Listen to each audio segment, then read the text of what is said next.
Padre, te doy gracias, Señor, por este tiempo. Permítenos aprender, Señor, a tener ese corazón enseñable, Señor, ser solícitos con tu palabra. Y háblanos, Señor, a través de este capítulo 25 del libro de Números, Señor. Te lo pido en el nombre de Jesús. Amén. Bien, para comprender el capítulo 25, porque si de pronto lo leemos de manera aislada, podemos quizás tergiversar el mensaje, ¿no? Qué bueno es que estemos estudiando el libro de Números verso a verso y de tal manera que la mayoría sabemos cuál es la narrativa, ¿no? Qué es lo que está sucediendo con el pueblo de Israel. Prácticamente este libro de Números nos está narrando, uh, nos ha narrado parte de los primeros años en el desierto y después 38 a 39 años hay un silencio, por así decirlo, y ahora ya nos está narrando las últimas semanas, algunos dicen días, del pueblo de Israel ya previo a entrar a la tierra prometida. Es decir, estamos casi al final de los 40 años que ellos estuvieron en el desierto, ¿no? En ese sentido, ellos estaban rodeando ciertos pueblos que se encontraban justamente cerca de la tierra prometida, han tenido victorias de parte de Dios frente a los edomitas, por ejemplo, ¿no? Cómo es que Dios les ha dado victorias sorprendentes. Pero también hemos visto estos dos últimos capítulos que hemos estudiado, tanto el 23 como el 24, de que hubo un pueblo que se ganó un problema, por así decirlo, o se metió al asunto sin, sin tener un motivo en realidad, ¿no? Porque Israel en realidad no era una amenaza para ellos, Israel no iba buscando batalla, pero este pueblo, representado por Balak, entraron en temor, reconocieron que el poderío de Israel de pronto no es normal, tiene por así decirlo, una fuente espiritual, entonces acudieron a un hombre famoso, a quien le habían hecho mucho cherry, era Balán, ¿no? Para que vaya y maldiga a Israel. Y hemos visto cómo es que Balán, también por su amor al dinero, por su amor a la recompensa, eh, termina siendo desobediente, terco, como un asno, ¿no? Y desobedece a Dios, pero aún así él no logra maldecir a Israel, ¿no? O sea, por más terquedad que le mete, presentaron incluso junto a Balak, ¿no? En tres ocasiones ellos presentan sacrificios, una pseudo adoración a Dios y todo lo demás, como quien dice, para torcer la mano de Dios o la voluntad perfecta de Dios, mas no van a poder, ¿correcto? No van a poder porque Dios tenía una promesa sobre Israel, sus ojos estaban sobre Israel y Dios no permite, ¿correcto? Entonces hasta ahí nos hemos quedado. Y el capítulo anterior, por eso es bueno leer los últimos versículos. Mira cómo termina. Verso 25 del capítulo 24 dice, ¿no? Entonces se levantó Balán y se fue y volvió a su lugar y también Balac se fue por su camino. En toda esta narrativa para con Israel, ¿qué nos representa Balán y Balac? Nos representan al enemigo, ¿no? Al enemigo de Israel, ¿no es cierto? En estos últimos capítulos. Y si nosotros llevamos esta historia a un plano espiritual, nosotros siendo ese pueblo de Dios, siendo nosotros la iglesia, los hijos de Dios, sobre quien Dios tiene su mirada, su cuidado, también la Biblia nos muestra en el Nuevo Testamento que hay un enemigo que anda como león rugiente viendo a quien devorar, ¿no es cierto? Yo pregunto, ¿el enemigo descansa? No, el enemigo no descansa. ¿Balak y Balán se habrán rendido? No. Balak y Balán, aunque aparentemente, según la narrativa, ya cada quien tomó su camino, pero no descansan. Eso lo vamos a ver más adelante, que en realidad ellos tramaron otra estrategia. Y nosotros también como cristianos debemos ser conscientes de eso, que el enemigo no descansa, que si en algún momento hemos salido victoriosos ante alguna situación, tentación o prueba, es sobre todo porque Dios ha tenido su mirada sobre nosotros. Dios ha tenido su cuidado sobre nosotros. Pero eso no nos puede llevar a pensar a bajar la guardia. Pablo mismo dice, mira aquel que cree que está firme, que no caiga. O sea, ni Pablo mismo se confió de decir, ¿sabe qué? No, ya relajo, ¿no? Entonces no puede haber ese relajo en el cristiano, pensar que el enemigo de pronto, porque una vez no pudo, ya, yo la verdad nunca más voy a caer en esta tentación, porque en alguna ocasión quizás le hice frente, en alguna ocasión quizás fui tentado y no caí, no puedo llegar a pensar, decir, nunca voy a caer en esto, sino debo de vivir de una manera vigilante, ¿no? Alerta, atento, porque el enemigo, te vuelvo a repetir, no descansa. Es más, vamos a ver que el enemigo ahora va a usar otra estrategia que usa también hoy en día. La estrategia que ahora va a usar va a ser una estrategia quizás no de choque, no de maldición necesariamente abiertamente, sino que va a trabajar el corazón del poblador o del ciudadano de Israel, ¿no? Va a trabajar ese su corazón, va a trabajar la concupiscencia, sus deseos de los hombres de Israel, y por ahí lo va a hacer caer. Pero finalmente el enemigo va a ser el mismo. Balaam va a tener mucho que ver en la historia que vamos a leer ahora. Comienza diciendo, mira, verso 1 el capítulo 25 dice: moraba Israel en Sittim, y el pueblo empezó, mira, Sittim era un lugar muy cercano, cerca a los moabitas, lo vamos a ver más adelante, cerca a los moabitas, ellos están cerca a los moabitas, por donde supuestamente iban a pasar y los moabitas se pusieron en alerta, ¿no? Con Balac. Ellos están cerca de la tierra prometida. Si tuviéramos un mapa, ese es un pueblo que estaba bien cerca de la tierra prometida, ¿no? Entonces están próximos ya. Y estando próximos, la tentación sigue igual de latente. Y mira lo que pasa. Y el pueblo empezó, dice, a fornicar con las hijas de Moab. O sea, esto es explícito, ¿no? O sea, esto no requiere tanta interpretación, ¿no?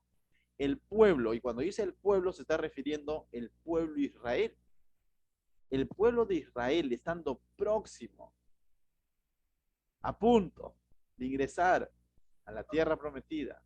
Ellos ni cuenta quizás, aunque no es excusa, ¿no? Ellos tenían un enemigo a su costado o por delante, los moabitas, los madianitas que querían maldecirlos. Dios siendo fiel con ellos, protegiéndoles, no permitiendo que sean maldecidos. ¿No es cierto?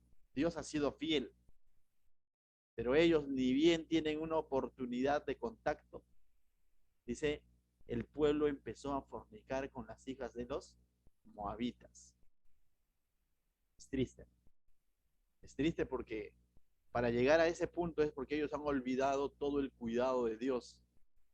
Es porque estos 40 años en el desierto no les ha dejado ninguna enseñanza. Es porque aunque han escuchado literalmente, quizás intelectualmente o físicamente han escuchado cada una de las ordenanzas de parte de Dios, cada uno de los estatutos de parte de Dios en el monte Sinaí, a través en el libro de Levíticos lo vemos claro, en el libro de Éxodo vemos claro también, en el libro de Números también hemos visto cómo es que Dios los ha advertido justamente de no unirse con las mujeres o no hacer alianzas o no entrar en fornicación, literalmente, con los pueblos paganos. Ellos ni bien encontraron la oportunidad, dice, el pueblo empezó a fornicar con las hijas de Moab. ¿Te das cuenta? Y cuando dice la Biblia fornicar es que muchos varones, ya, del pueblo de Israel llegaron a intimar, a tomar por pareja a las moabitas. Entonces eso es literalmente lo que ha ocurrido. Un pueblo pagano, y se están olvidando que han sido llamados a ser ¿qué? Un pueblo santo. ¿Por qué? Porque Dios es santo. ¿Y qué es un pueblo santo? Un pueblo apartado para Dios, un pueblo diferente. Y se están comportando como cualquier otro pueblo, como cualquier otra nación. Eso ocurre hoy en día con el cristiano, sí. O sea, hoy en día ocurre, y es triste, pero es bueno decirlo. Ocurre también hoy en día con el cristiano. El cristiano cuando se deja de llevar, el varón o la mujer también puede ser, ya siendo creyente, teniendo a Cristo en su corazón, habiendo entendido el Evangelio, pero al descuidar su comunión con Dios y al dejarse llevar por las pasiones juveniles del cual nos habla Pablo o le hablaba también a Timoteo, y no huir a esas pasiones juveniles, ¿qué es lo que hace? Justamente termina enredándose con las cosas del mundo. Podríamos hablar quizás de una fornicación así, literal, explícita, uniéndose en yugo desigual con personas que no son del pueblo de Dios, que no son creyentes, o también podríamos hablarlo de una manera más general en el sentido enredándose en asuntos de este mundo, en lo que un cristiano ya no se debería de enredar, en la que un cristiano ya no debería por qué involucrarse en ese tipo de asuntos o negocios, lo que querramos, por así decirlo, podríamos generalizar en el sentido negocios, ideologías. O sea, hay diferentes maneras de ser desleales con Dios, ¿no? Bien. Verso 2, mira, esto no solamente fue un acto, ¿no? Porque podríamos pensar fue un acto, o tropezó, cayó, ¿no? O sea, no fue un acto, sino mira lo que sucedió. Esto conllevaba algo mucho más allá de una intimidad física, que de por sí ya Dios era explícito en cuanto a eso, ¿no? Entonces, pero el verso 2 nos habla, dice, las cuales invitaban a las hijas de Moab, no está hablando de ellas, dice, las cuales invitaban al pueblo a los sacrificios de sus dioses. Las hijas de Moab no van a fornicar con el pueblo de Israel, o no van a entregarse al pueblo de Israel así de gratis. O sea, porque querían entregarse o porque de pronto eran apuestos. No. No, todo esto tiene un sentido de romper justamente ese cuidado que tenía Dios para su pueblo y de romper esa relación que tenía Dios con su pueblo. ¿Cómo? Comenzaron, dice, a invitar al pueblo a los sacrificios de sus dioses. El pueblo llegó a ese punto de conceder esto, a esta invitación, ¿no? De aceptar esta invitación de estas mujeres a presentar sacrificio a estos falsos dioses. Más adelante va a mencionar el nombre de este dios falso, ¿cierto? Pagano. Entonces presentaron, dice, sacrificios a sus falsos dioses. Y el pueblo comió, la palabra comió, o sea, el hecho de compartir alimentos con alguien era una muestra de estar de acuerdo en coinonía con esa persona con la que yo como. No sé si ustedes han escuchado bien, en nuestros tiempos ha llegado un poquito, quizás, modernizado, así decir, ¿no? La comida une, decimos muchas veces, ¿no? Pero en el sentido de aquel entonces, ciertamente el comer, uno no comía con cualquiera. ¿Se acuerdan en el Nuevo Testamento cómo juzgaban a Jesús porque comía, dice, con los pecadores? Porque la comida, el comer con alguien implicaba de que tú estabas de acuerdo en su cultura, en su manera de pensar de esas personas. Y el pueblo está haciendo eso, se está olvidando, se cansó del maná, pues. Dejaron de lado el maná y dice, y el pueblo comió y se inclinó a sus dioses. Ya esto es lo peor, ya. Se olvidaron el primer mandamiento que se les dio en Éxodo y en Levítico, se les recordó. Se han olvidado y dice, se inclinó a esos dioses. Finalmente han terminado involucrándose y adorando a este dios llamado Baal, ¿no? Porque sus dioses básicamente estaban representados por Baal, que era el principal dios de estos pueblos, ¿no? Un dios pagano. Entonces,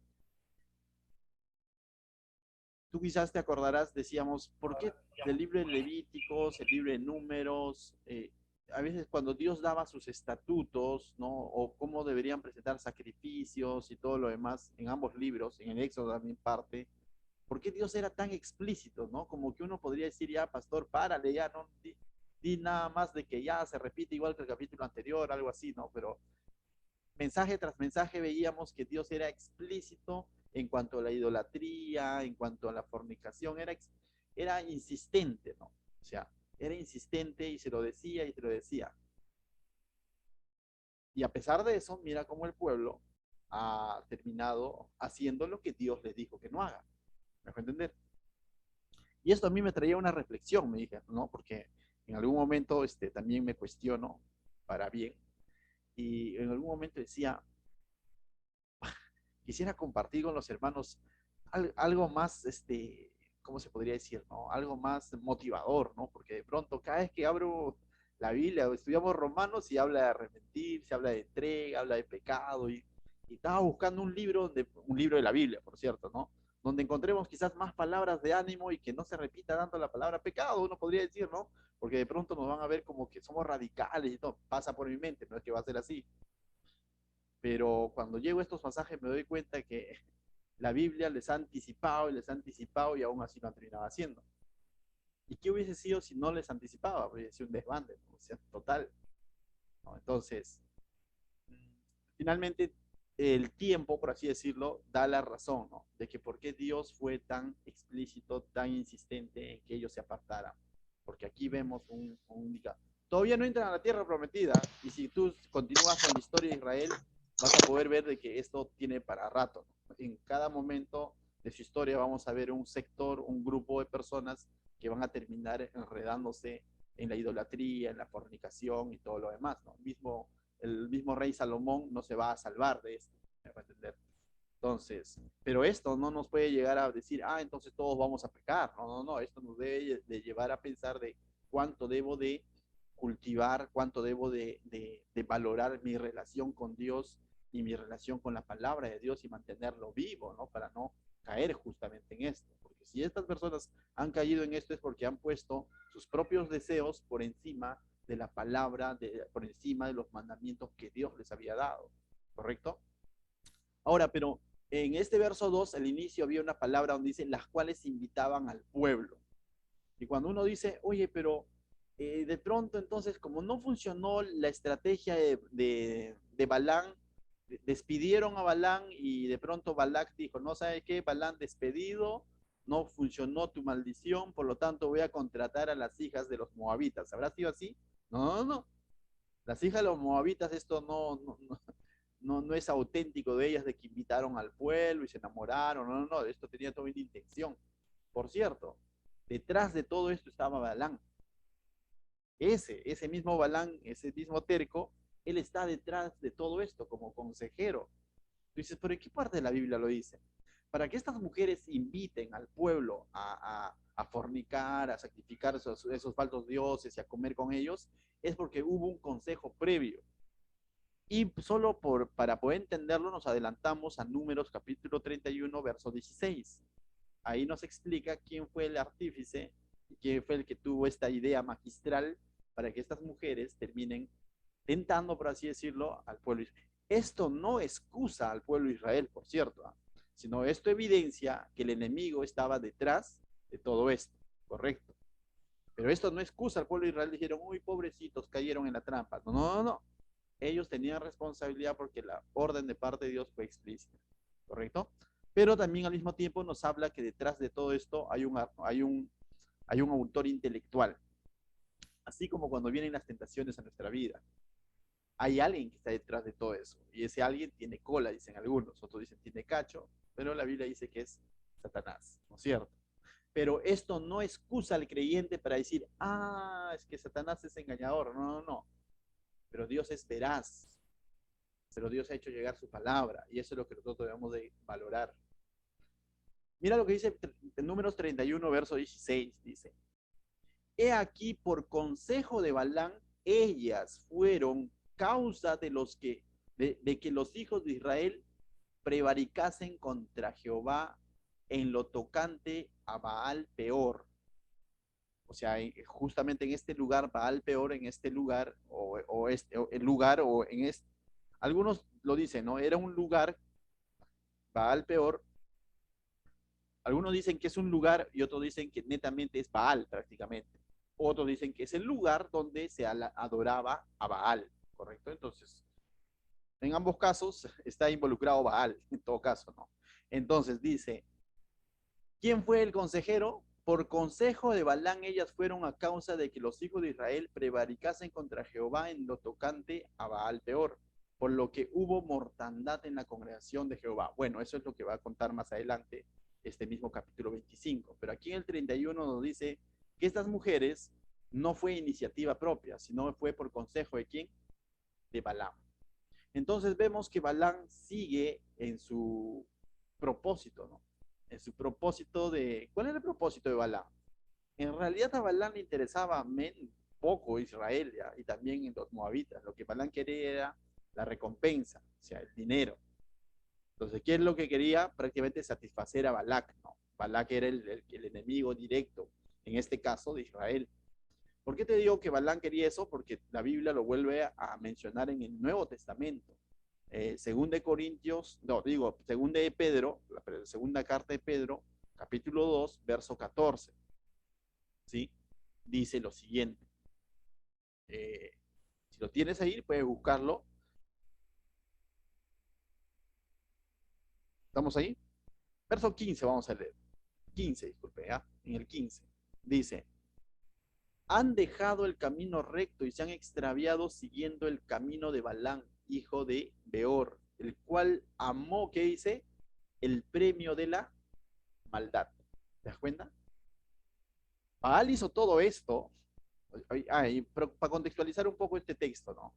En los tiempos de Pedro también habían falsos maestros, falsos profetas, falsos evangelistas, falsos pastores, falsos mensajeros de parte de Dios, mejor dicho, que hablaban mentiras. ¿Por qué? Porque amaban, ¿qué cosa? El chiqui chiqui, dicen algunos, ¿no? Amaban el dinero. De tal manera que Pedro está usando el ejemplo de Balán y está diciendo que este Balán, un falso o un pseudo profeta, ¿no? Cómo es que también por amor al dinero llevó y extravió al pueblo de Israel, ¿no? Cómo los desvió, ¿no? Les puso trampa, por así decirlo. ¿Correcto? Entonces, Judas también lo va a tener a Balán, disculpen, lo va a tener a Balán como un mal ejemplo, ¿no? Cuando habla también, interesante, pero cuando habla también de los falsos maestros, o de estos hombres que están, dice, encubiertos dentro de la iglesia, ¿no? Pero que no eran creyentes. Judas en el capítulo 1, tiene un solo capítulo, en el verso 11, la segunda parte, pone varios ejemplos, pero como los hijos de Coré, pero aquí también dice, y se lanzaron por el lucro en el error de Balán. Nuevamente vemos la palabra lucro, en Pedro hemos visto por el premio, ¿no? Amó el premio. Entonces, en realidad lo que interesaba a Balán era la recompensa. Y ahora Números 31:16 nos ha mostrado que justamente él dio este consejo a las hijas de Moab, ¿no? Para que puedan tentar y hacer caer al pueblo de Israel, ¿correcto? Incluso Apocalipsis también menciona el ejemplo de Balán. Y es interesante cómo diferentes pasajes de la Biblia nos mencionan a Balán como ese mal ejemplo, del cual debemos de tener cuidado. En Apocalipsis capítulo 2, verso 14, cuando justamente el ángel está hablando a las iglesias, ¿sí? A una de las 7 iglesias, si no me equivoco, esta es a Pérgamo, si no me equivoco. Ya estoy entrenando un poco de Apocalipsis, interesante. Bien, entonces vemos que también va a poner como ejemplo este accionar de Balán. Miren, en el verso 14 dice, capítulo 2, verso 14 dice, pero tengo unas pocas cosas contra ti. Está hablando a la iglesia de Pérgamo, ¿ya? Que tienes ahí a los que retienen la doctrina de Balán. O sea, había personas engañadoras que tenían ese mismo sentir, ese mismo interés, esa misma enseñanza, por así decir, de Balán. Que enseña, y aquí nos va a hablar un poco quién era Balán, ¿no? Nos va a aclarar un poco el libro de Apocalipsis, dice, ¿no? Que enseñaba a Balac a poner tropiezo ante los hijos de Israel. Entonces, más claro que el agua no puede ser, ¿no? El artífice de todo esto ha sido ¿quién? Balaam. ¿Y por qué he puesto ese énfasis? Muchas veces el enemigo, ¿ya? Para hacer caer al creyente, no va a venir de una manera abierta a decirte, hey, mira, peca. No, hemos dicho que el enemigo ha estudiado marketing, correcto. Muchas veces va a usar pseudo cristianismo o pseudos cristianos o pseudos hombres de Dios o pseudos consejos bíblicos para ponernos piedra de tropiezo. ¿Me puede entender? Porque ¿qué era Balán? Era un pseudo profeta. Ese era Balán, un mentiroso. Y así lo está calificando el Nuevo Testamento. Entonces, ¿y qué es lo que han hecho estas mujeres por consejo de Balán? Han invitado al pueblo, no los han obligado, ¿te das cuenta? Esta palabra que han invitado al pueblo, volviendo al libro de Números, invitado significa que le han mandado una carta de invitación, por así decirlo, ¿no? Y cuando tú mandas una carta de invitación, no fue una carta, es un decir, pero cuando tú mandas una invitación, le dices, ¿vienes o te cae? No, o sea, muestras la mejor cara, ¿no? O sea, te saludo cordialmente a que puedas venir con nosotros a participar de nuestras comidas y luego fornicaremos y nos acostaremos y mira, la pasarás bonito y después presentaremos unos cuantos sacrificios.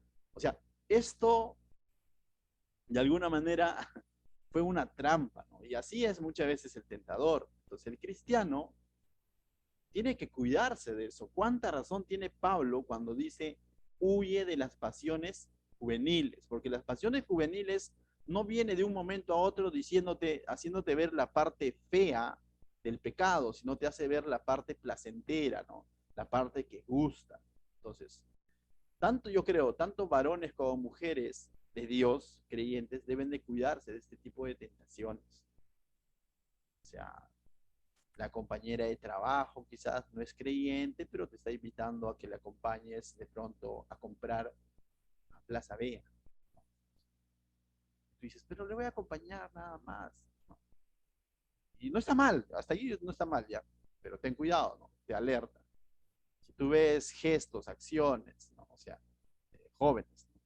Los jóvenes entienden esto, el varón entiende de esto. Yo creo que la mujer también de alguna manera. Entonces tengamos cuidado cuando de pronto el enemigo no va a querer enredarse así, no va a mostrar su caraza, ¿no? Es como no sé si ustedes han visto las cajetillas de cigarro hoy en día, les están obligando a poner imágenes feas, desagradables, ¿no? Donde ven un pulmón ahí todo deteriorado.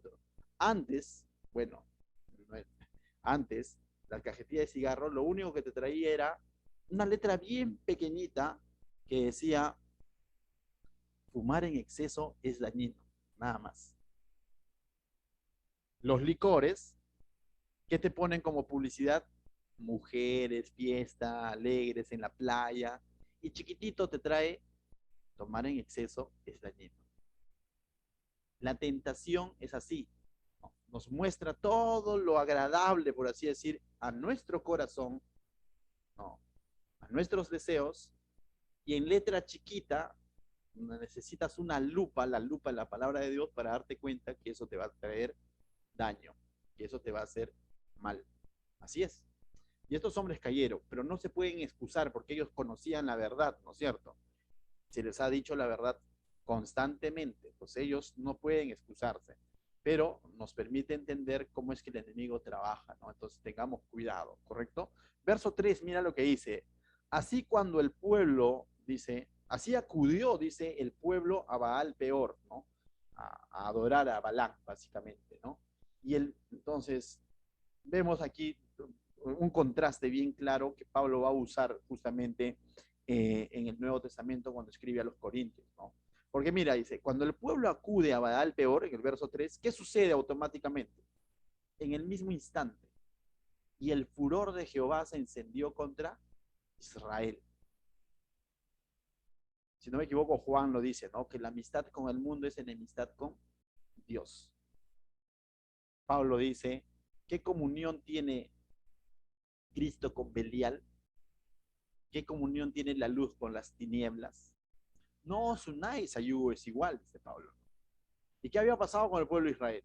Se ha unido espiritualmente, físicamente, íntimamente. Ha tenido coinonía, han comido, han presentado sacrificios con el enemigo, con los adoradores de Baal. Y ha roto su comunión con quién? Con Dios. Y eso es lo que ha sucedido. Y eso es lo que causa el pecado. Y eso es lo trágico. Todo lo demás va a ser consecuencia. Lo más trágico es que el pecado lo que hace es romper, dañar nuestra comunión con Dios. Y eso es lo que ha sucedido ahora con el pueblo de Israel. Dice, y el furor de Jehová se encendió contra Israel. Contra su pueblo escogido, ¿sí o no? Contra los que no le había dicho a Balán, mis ojos están sobre Israel. En otras palabras, yo estoy viendo por ellos. Pero ahora dice que el furor de Jehová se ha encendido contra Israel. Y vemos vemos a ese Dios misericordioso, ese Dios de gracia, pero al mismo tiempo vemos el furor de Jehová. Ciertamente somos hijos de Dios, somos la iglesia de Dios. Pero ¿qué hay si pecaremos? Dirá Dios, ya hijo, no importa, mira. No. Hay un descontento, hay un desagrado, hay un no agrada a Dios. Entonces, el cristiano, ciertamente en Cristo tenemos seguridad de salvación, pero nuestras acciones pueden traer descontento a Dios. Y eso debemos tenerlo claro. La Biblia lo dice de otra manera, que el Espíritu Santo se contrista. ¿Me puede entender? Se contrista. Yo amo a mi hija, lo adoro, pero hay momentos en que ella me ha visto, pero recontra firme, ¿no? O sea, como a Hall, por así decirlo, ¿no? Ya se imaginará, ¿no? Entonces, y no dejo de amarla, o sea, cuando me pongo como Hall por, por alguna u otra acción que ella pudo haber cometido, no dejo de amarla, pero al mismo tiempo muestro mi molestia. No puedo ser de pronto ligero con la desobediencia, por así decirlo. Y Dios, con mayor razón, un Dios que es un Dios santo, cuando sus hijos le fallamos, siendo iglesia el Señor, y nos enredamos con las cosas de este mundo, y nos enredamos, quizás algunos de una manera más explícita se pueden enredar con el pecado de la fornicación. Esto no agrada a Dios, definitivamente. Y es bueno decirlo, porque a veces se evita hablar de esto, ¿no? De decir, de cuando un cristiano fornica. O sea, se evita muchas veces hablar porque, oh, bueno, en realidad se debe decir, eso desagrada a Dios, no agrada a Dios. ¿Me dejo entender? Entonces, y vamos a ver que el pueblo estaba desbandado, ¿eh? Porque estamos viendo, y por algo, vamos, y ahí vamos a entender quizás el furor de Jehová, ¿no? Porque nos puede decir, pero ¿por qué si no está? En realidad, este pueblo no tiene excusa. Y este pecado va a traer consecuencias. La primera consecuencia, que se está rompiendo la comunión con Dios. Dios, ¿y por qué digo se está rompiendo? Porque andarán dos si no estuvieran de acuerdo. No. Y cuando el pueblo está haciendo esto, ¿está mostrando que está de acuerdo con Dios? No. Está mostrando su desacuerdo con Dios. Está diciendo, ¿sabes qué, Dios? Me vale todo lo que me has dicho a través del libro de Levítico, Éxodo, todo lo demás, pero yo hago lo que quiero. Lo que el pueblo está diciendo, me vale todos tus 40 años de maná y codorniz y todo lo demás. Me vale que hayas abierto el mar rojo, las plagas de Egipto y todo, todo. Tu columna de fuego y la nube, todo. Pero aquí la paso mejor. Básicamente está haciendo eso el pueblo, no está de acuerdo con todo. Es más, me vale tu promesa de que me vas a ingresar a la tierra prometida. Entonces es una rebeldía abierta contra Dios. Y no solo eso, los está llevando a adorar a otro Dios.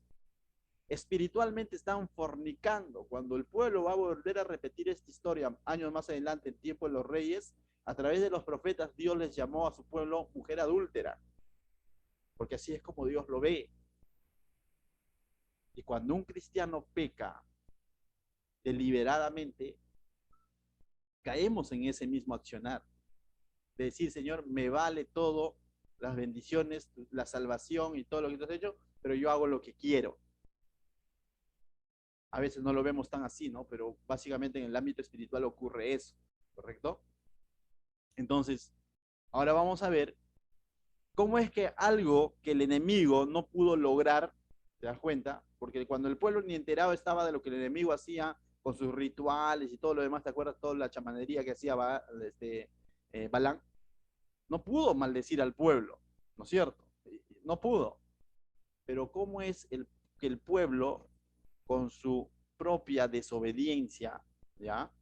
Con su irresponsabilidad, termina haciendo lo que el enemigo quería? Ciertamente el enemigo no nos puede tocar, ¿sabes? Si ahí eso lo tenemos claro, el enemigo no nos puede tocar, pero ¿sabes qué? Nuestra desobediencia sí trae consecuencias.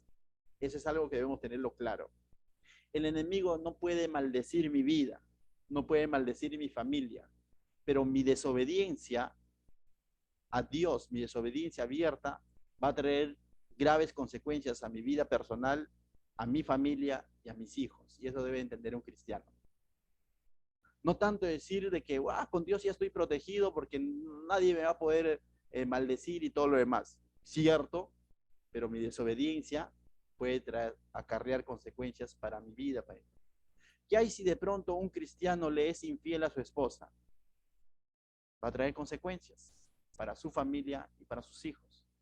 No puede decir, no, la maldición no me va a caer.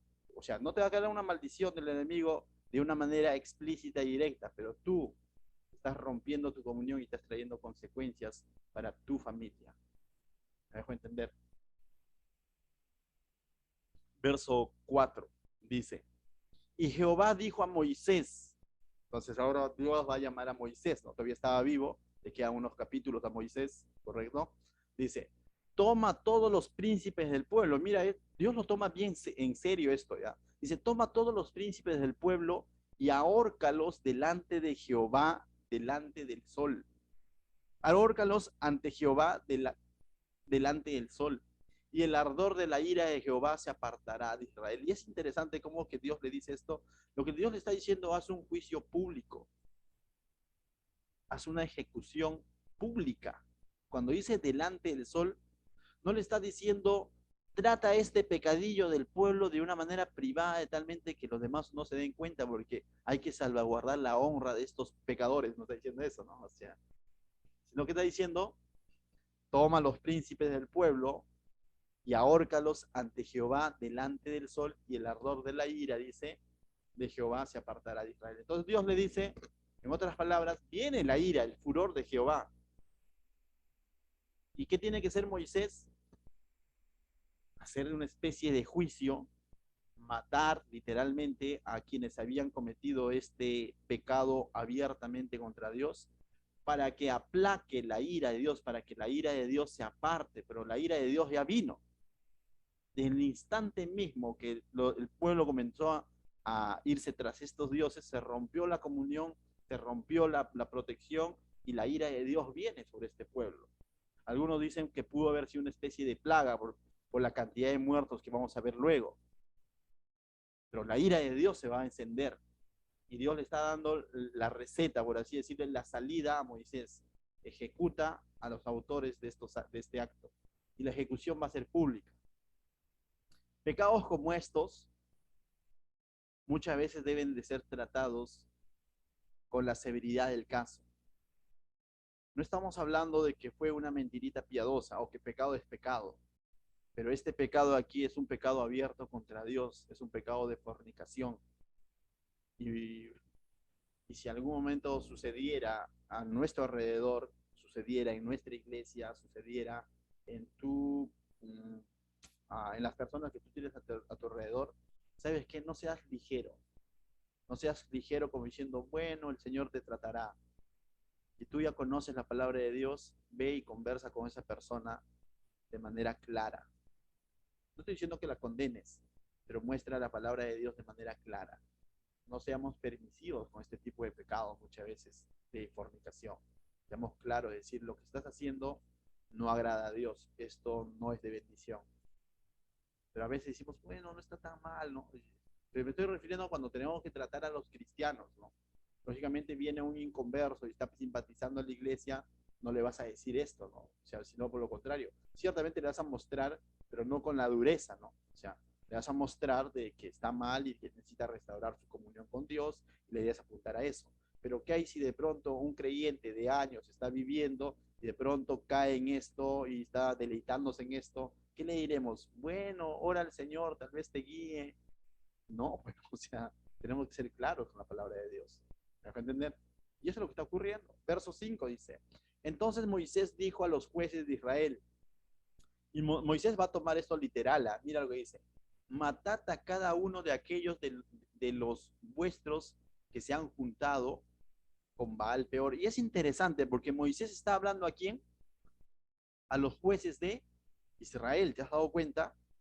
Matad a cada uno de aquellos de los vuestros. Es más, vamos a ver más adelante que los que se habían metido en este pleito, en este pecado, no era cualquier ciudadano, eran líderes, eran jueces, eran príncipes de Israel, eran jefes de tribus. O sea, por eso vemos que también, cómo es que Dios está haciendo un juicio público como para dejar el precedente, ¿no? O sea, no eran un ciudadano desconocido, sino son líderes de Israel que han cometido esto. ¿Me entiendes? Y ciertamente, ¿no? Cuando un líder hoy en día en la iglesia, trayendo el paralelismo, comete pecado, es de piedra de tropiezo para muchos.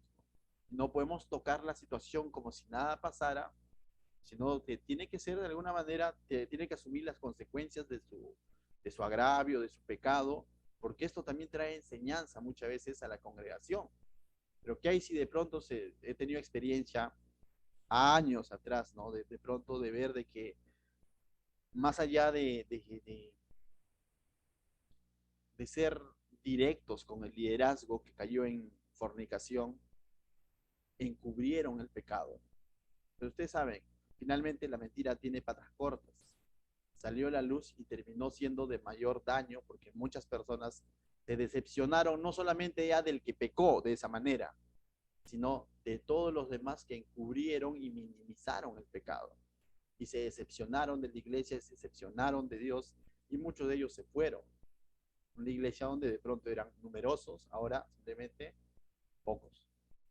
Entonces, situaciones como estas, ¿por qué? Porque si de pronto tomamos así como que por aguas tibias, esto puede terminar, si terminamos como que estamos apañando. Entonces, pues te digo, ¿no?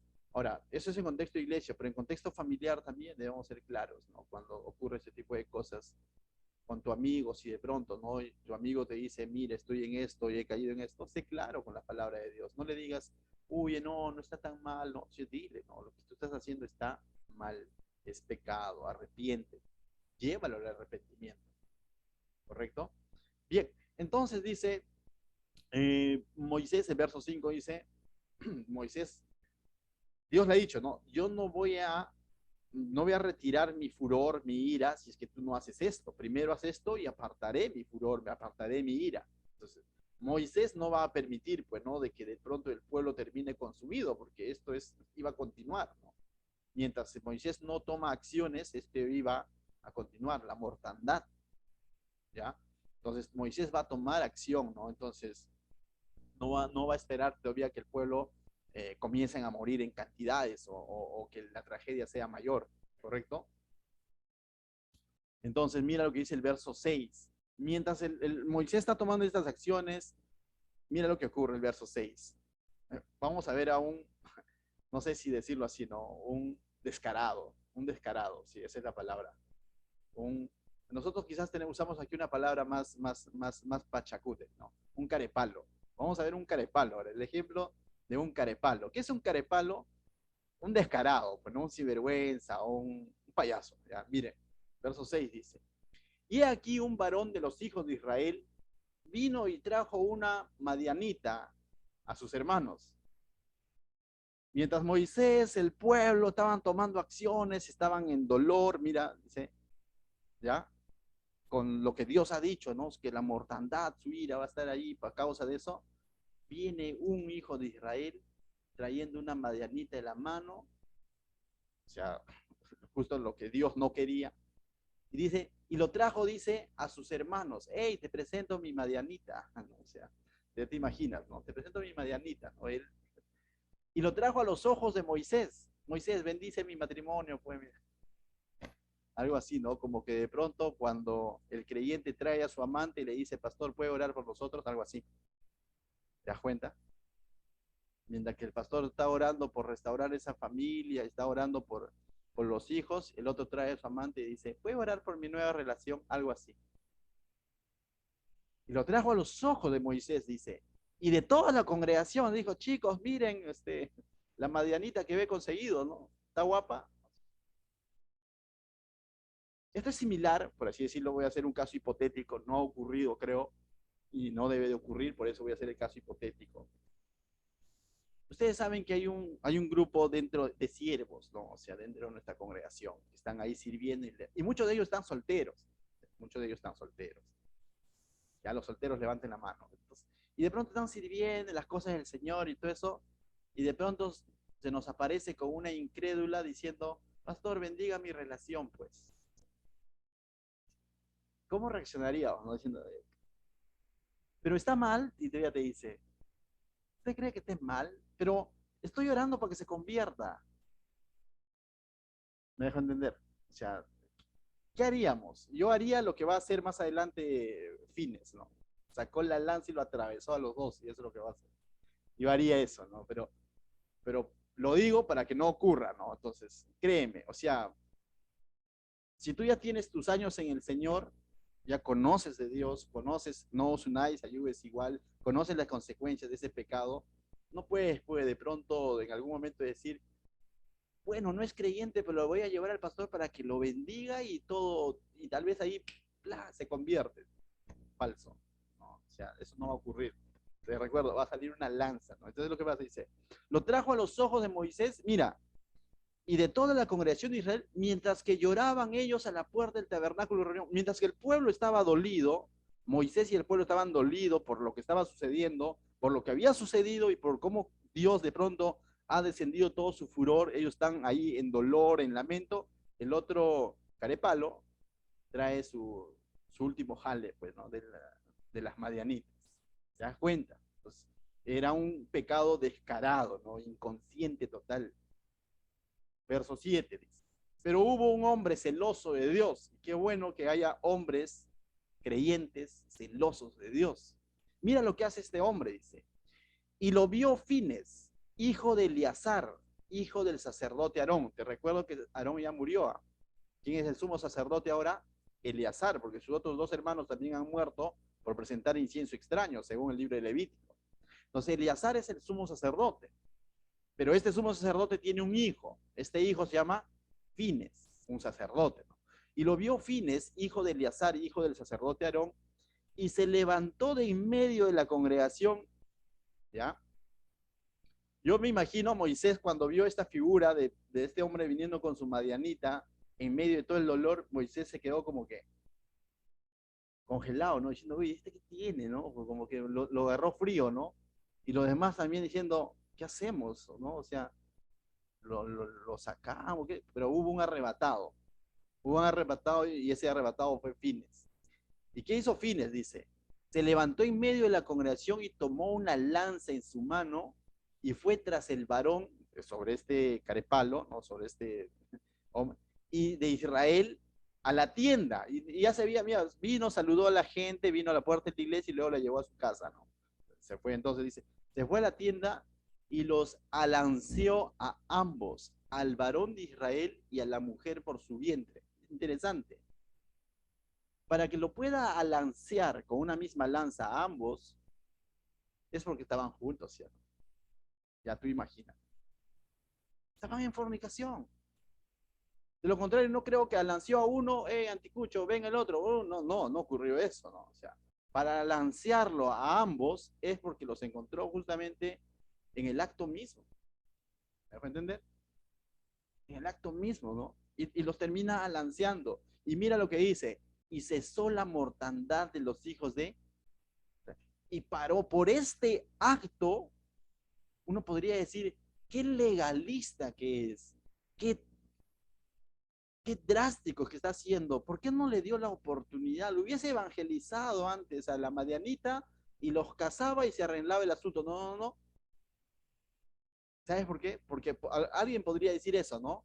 Pero en vez de matarlo, mejor hubiese evangelizado, entre comillas, ¿no? Porque ya a la Madianita y la Madianita se hubiese convertido al Israel y los casaba y remediaba el asunto, ¿no? ¿Sabes por qué? Porque este hombre más adelante va a recibir honra de Dios mismo. Y Dios mismo va a decir que este hombre tuvo celo de Dios. ¿Me dejo entender? Este hombre está siendo drástico, está cortando el pecado de raíz. La paga del pecado es muerte. Cuenta. A ambos. Y cuando yo leía este pasaje dije, los encontró en el acto mismo y me trajo a la memoria rápidamente el Nuevo Testamento, cuando los fariseos que conocían la palabra de Dios, el Pentateuco o la Torá, sabían qué hacer y encontraron una pareja en el acto mismo. ¿Se acuerdan ustedes? De pronto tenían frente a ellos para apedrearla, no atravesarle una lanza, pero apedrearla. Pero tenían a ambos o a una nada más, solo a una. Gran diferencia entre Fines, este varón celoso de Dios, y los otros fariseos que se la pegaban de legalistas, pero no eran tan legalistas, porque tenían frente a ellos solo a la mujer, habiendo encontrado en el acto mismo y dejaron fugar al varón. En ese sentido viene Jesús y muestra, ¿no? Y le dice que está el libro de pecado, conoce la historia, pero a la mujer le dice, no te condeno, pero ve y no peques más, porque Jesús sabía que más adelante él iba a recibir la lanza para aplacar la ira de Dios sobre esta mujer y sobre tu vida también. Aquí, Fines está aplacando la ira de Dios por el pecado del pueblo, atravesando con una lanza, pero más adelante vendría un mejor sumo sacerdote que diría, atraviesenme a mí, porque el que debería estar ahí atravesado por una lanza en la cruz, serías tú, sería yo y cada uno de los seres humanos que hemos pecado contra Dios. Pero Jesús es un mejor sumo sacerdote porque Él aplacó la ira de Dios para siempre. Fines no, fines solo para este momento. Pero tenemos un buen ejemplo en fines de ser celoso en la cosa de Dios. Mira lo que dice verso 9, ¿no? Dice, y murieron de aquella mortandad, ¿cuántos? 24,000 personas, ¿no? Pero cesó, ¿no? Cesó la mortandad, pero igual habían muerto, ¿cuánto? 24,000. Pregunto, si Fines no hubiese tomado esa iniciativa de lidiar contra el pecado descarado de este hombre, probablemente ahí hubieses encontrado 30,000 o quizás 50,000, porque el pecado se propaga. La tibieza contra el pecado se propaga y dice, no, mira, si él trajo a su madianita y no pasó nada, hey, nosotros también vayamos y traigamos más madianitas, ¿no? Pero Fines está marcando un alto. Y sin embargo vemos que hubo consecuencias. ¿Quién estaría contento con esta consecuencia? Balac, pues no. Porque ¿qué es lo que quería Balac, el rey de los moabitas? Que mueran los de Israel, que se debilite, que sean heridos, ¿no? Y han sido heridos. Y finalmente vemos de que algo que comenzó con un consejo, con una invitación de parte de estas mujeres, está terminando en una tragedia. Así es el pecado. Termina haciendo daño. No solo a los que lo ejecutan, sino que muchas veces trae daño a la familia, al pueblo, a la iglesia. Entonces, se necesita varones así como este Fines, que de pronto, no estoy diciendo saca tu lanza, sino saca la palabra de Dios y muestra a esa persona, si de pronto tú lo ves que está en un pecado, y dile, eso que estás haciendo desagrada a Dios. Justamente por eso Cristo fue a una cruz y fue alanceado, porque ahí deberías estar tú, arrepiente. Pero si nosotros decimos, bueno, es su asunto, mira, Fines pudo haber dicho, yo no estoy fornicando, yo no tengo madianita, y Fines pudo haber sido obediente a Dios de manera pasiva sin él fornicar. Pero no solo eso ha hecho Fines, sino que él no ha pecado y encima que está haciendo Fines, está siendo celoso con las cosas de Dios. Y eso es lo que muchas veces se necesita hoy de parte de los cristianos.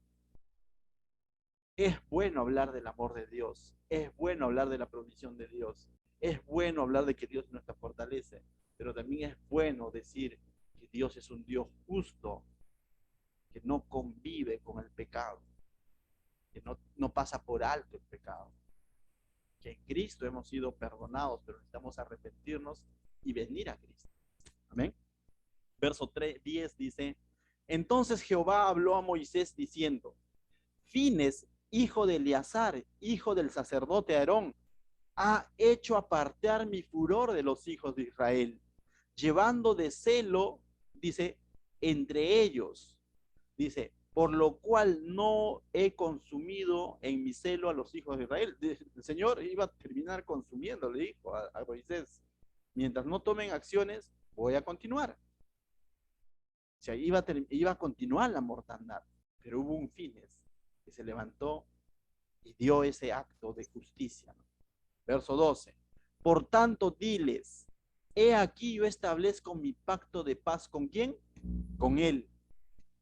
Fines, mira, y él tendrá, y tendrá él su descendencia después de él, el pacto del sacerdocio perfecto. Pues primero tú dices sacerdocio perfecto, perpetuo.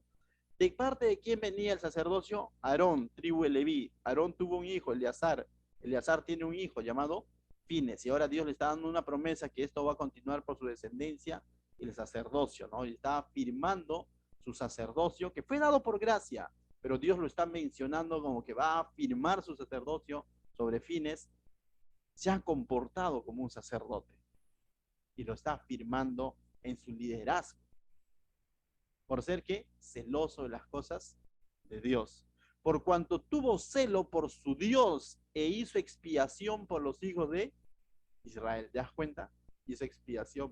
Entonces, Fines normalmente hizo honra a su llamado, hizo honra a su oficio de sacerdote. Y Dios está afirmando el sacerdocio de Fines y su honra. ¿Sabes qué? Pero más adelante vendría un hombre que sería el sacerdote de un mejor pacto. Y eso lo vemos en el libro de Hebreos. Aunque Fines tiene su like, definitivamente no desmerecemos el acto de Fines, un acto de justicia, un acto expiatorio prácticamente, tal como Dios lo ha dicho, por cuanto tuvo celo por su Dios e hizo expiación, dice, por los hijos de Israel. Expiación, a causa de esto, paró la mortandad. Dios está reafirmando su llamado en Fines, pero al mismo tiempo no debemos olvidar que el libro de Hebreos nos dice que Jesús es el sumo sacerdote de un mejor pacto, según el orden de Melquisedec. Pero ¿por qué Jesús se lo lleva de encuentro a Fines, por así decirlo? Porque Fines ciertamente ejecutó con una lanza. Jesús se dejó ejecutar él por una lanza. Él pagó por nuestros pecados. Él mostró la paga del pecado, pero no por sus propios pecados, sino por nuestros pecados. Él es un mejor mediador, Él es un mejor sumo sacerdote. Con Él dice, tendremos entrada al cielo.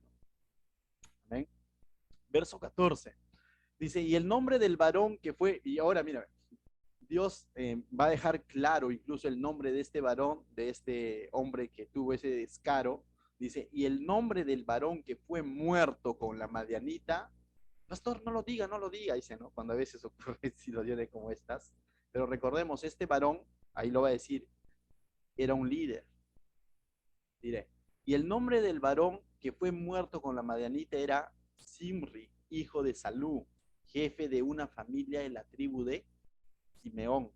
Entonces, este varón no era cualquier varón, era un jefe de una tribu, ¿no?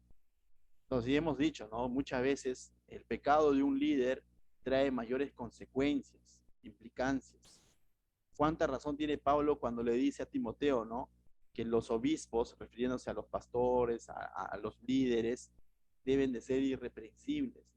Y cuando dice irreprensibles, no en el sentido de que no le digas nada, sino de que deben de guardar su vida de tal manera que no den pie, sean piedra de tropiezo.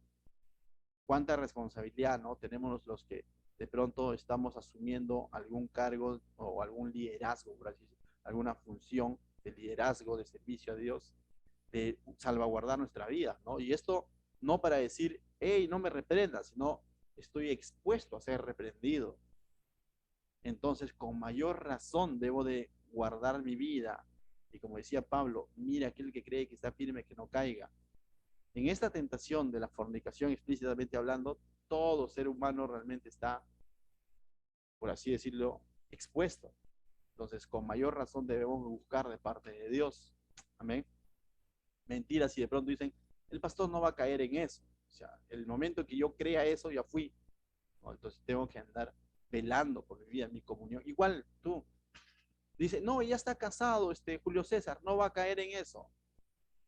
El que esté casado no es una garantía, es que su comunión con Dios, su dependencia de Dios esté firme todos los días, renovándose todos los días, esa es una garantía de que va a poder huir de las pasiones juveniles. Pero no el hecho de... El soltero también, todos de alguna manera necesitamos guardar nuestra comunión con Dios y entender que hay graves consecuencias, ¿no? Que va a traer, finalmente puede arrastrar daño a nuestra familia, incluso a la misma iglesia. Verso 15 dice, y también va a mencionar el nombre de la mujer, dice, y el nombre de la mujer madianita muerta era Cosbi. Entonces cuando, los digo a manera de broma, ¿no? Si de pronto alguno de los hermanos de los siervos me trae una Cosbi, ya sabe que le va a caer la lanza, ¿no? Que sea una que es creyente, ¿no? Genuina, no vayas a traer tu Cosbi aquí, no, no, no vamos a bendecir tu Cosbi, ya. Provecho con tu Cosbi, pero anda bien lejos la ya. Entonces, dice, la madianita muerta era Cosbi, hija de Sur, príncipe de los pueblos, dice, padre de familia en Madián, ¿no? Entonces, Cosbi básicamente, ¿sabes qué significa Cosbi? Estuve investigando un poco. Cosbi significa adversaria. Y ciertamente ha sido usada por el adversario, ¿no? Pero algo que fue usado por el adversario para hacer caer a los hijos de Israel, porque esta está representando a todas aquellas mujeres que hicieron caer a los hijos de Israel, finalmente vemos cómo es que un hombre celoso de Dios termina dándole muerte, ¿no? O sea, en el sentido figurado podríamos decir cómo es que si somos celosos de la cosa del Señor, nosotros podemos apartar y distinguir ese tipo de uniones, ¿no? Entonces, bien, verso 16 dice, y Jehová habló a Moisés diciendo, hostigad a los madianitas y heridlos. Los madianitas no estaban en un principio en los planes de Dios, ¿se acuerdan? O sea, se metieron en un pleito. No sé quién usó a quién, ya, pero en algún momento yo decía, Balak, que representaba a los moabitas y había hecho alianza con los madianitas, estaba usando a Balán, ¿no? Pero al final Balán, por el billete, por el premio, también está usando a los madianitas, ¿no? Porque a ellos mismos los ha puesto. Y mira qué es lo que va a suceder ahora con los madianitas. Dice, y Jehová habló a Moisés, dijo, hostigad a los madianitas y heridlos. Esta palabra heridlos significa matadlos. No es que iban y le decían, hey, tu heridita, no, sino era herirlos a muerte, ¿no? Hostigadlos. Entonces se desató una guerra, una enemistad entre Israel y ellos. Verso 18 dice, ¿por qué dice Dios esto? Por cuanto ellos os afligieron a vosotros con sus ardides. Esta palabra ardides significa con sus trucos, con sus encantos. Porque ellos, dice, afligieron a vosotros con sus encantos, con que os han engañado en lo tocante a Baal, peor. ¿Te das cuenta? Han venido con un engaño. Así es como viene el pecado.